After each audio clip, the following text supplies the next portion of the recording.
Hi, this is Maceo Lewis. Welcome to my movie review channel. Today, I just want to go into this movie that I saw the other day called Cleaner, and I didn't do an out of the theater reaction, frankly, because I didn't like the movie that much, and it wasn't really that advertised, so it wasn't really a popular movie. But I just kind of slept over it, and there's a lot of things that bugged me about this movie.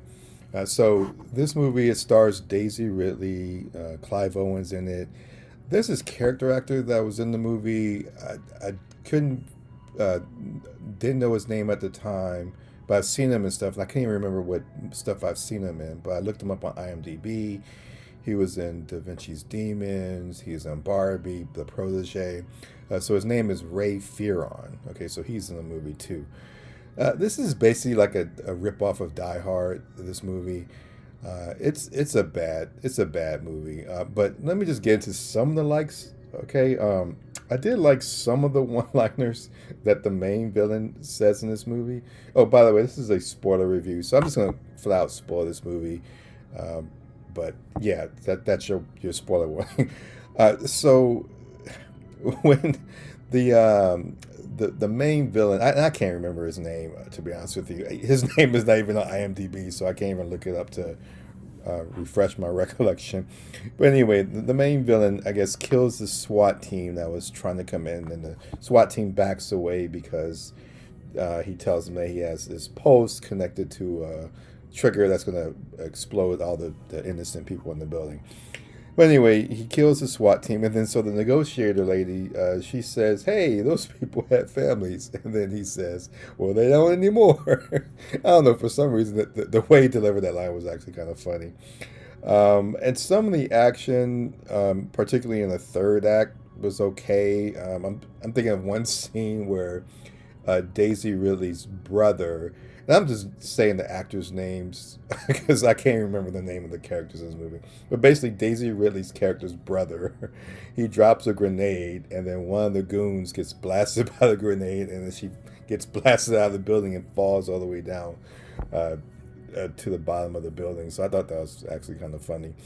But that's about it. I mean, there's so many dislikes. I can't go through all of them, but let me start with one of the main problems I have with this kind of movie. Okay, so our main hero, Daisy Ridley's character, is stuck on the side of the building, like not just like for 5 minutes. I'm talking about literally the two acts of the movie. She is on the side of the building. Like that'd be like watching Die Hard, and like for 2/3 of the movie, Bruce Willis is just hanging on the side of the building, or Steven Seagal in Under Siege, he's like hanging on the side of a train or on the side of a boat for like 2 hours, 2.5 hours. Like this is supposed to be a movie where like the hero goes into the building or whatever the structure is for the Die Hard format or whatever, and goes in there and disrupts the bad guys' plans and takes them out one by one, two at a time, whatever.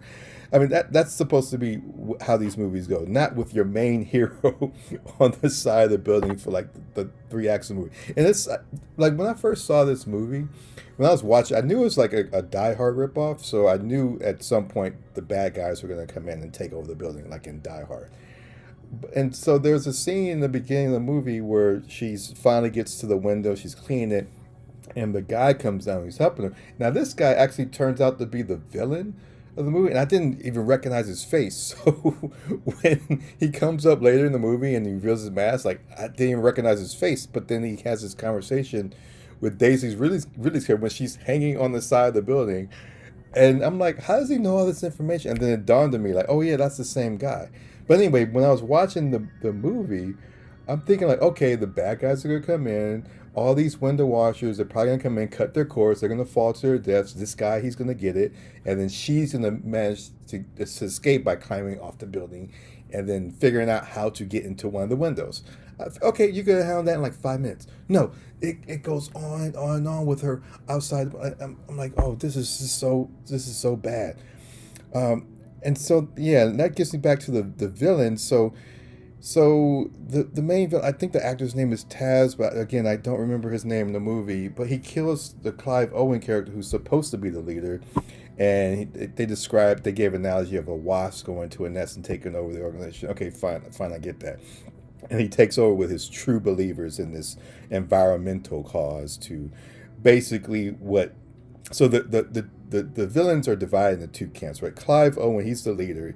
He doesn't want to kill people, but he kind of wants to send a message to everyone so that they can the corporate people can be punished and they can stop poisoning the environment or whatever. It's like, okay, fine. But then this guy, the main villain of the villain, he says they don't go far enough. They're not the true believers. They believe that humanity is basically like a plague on the earth. And so his goal is to basically exterminate, cause humans to go into extinction. So that's his motivation. So it okay, so if that's supposed to be his motive, why does this guy care about um, getting confessions from the corporate executives and exposing it to the rest of the humans that you don't even like? Why does he care about broadcasting this evidence? Why does he care about having his final statement being released so that people can see his truth? Who cares? These are people that you want to exterminate anyway. I mean, that would be like if I have a termite problem, right? And I think termites are pests and I want to eliminate them. I'm gonna plan to do that. But before I do that, let me just first gather some evidence of the termites causing destruction of my house, and then I'm gonna broadcast on the internet for all the other termites to see. Hey, look at what these termites did, and then I'm gonna record a statement I'm of, and then I'm gonna proceed to exterminate the termites from my house. I mean, that's basically what this guy is doing in this movie, and it's so just stupid and ridiculous. And another thing, there's only like about 300 people in the entire building in this movie. Now, in comparison, there's over like 5 billion people in the world. So you would think that this guy who wants to like exterminate humanity, he would want to cause like some kind of mass destruction, a mass extinction event with WMDs or something like that. No, he's just gonna blow up, himself and his crew and the other 300 people, and that's what's that supposed to do for his cause, right? It's just like a fart in the wind. I mean, it just makes no sense. Like the motive for this villain.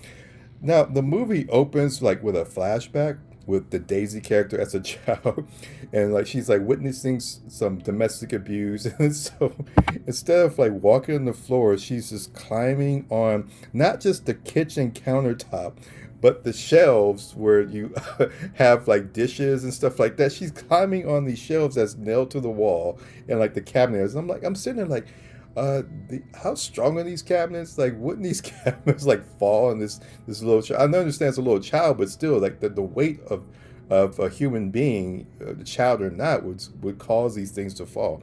And it doesn't like I know what kids do a lot of weird things, but like I've never heard of a kid doing something like that. I thought that was an odd and pointless backstory to give to the character. I mean, it seems like what they were trying to do is establish like, hey, how does this character know how to climb buildings? And like, well, she was in the military. You could just say that she was a specialist that went on missions and had to climb mountains and do covert operations and stuff like that, which is a mountain climber. Okay, that would have been enough, but you have to go into this whole complicated backstory that really didn't even add anything to the movie. I thought it was kind of ridiculous. I mean, so overall, yeah, this movie's a no. I wouldn't. This I don't even know why this was even released in the theaters. This should have been a Netflix movie, like one of those stupid Netflix movies you watch and put in the background while you're doing something else. But yeah, it's a terrible movie. It's probably one of the worst I've seen this year so far, and we're already in February. So anyway, that's my thoughts. That's my rant about Cleaner.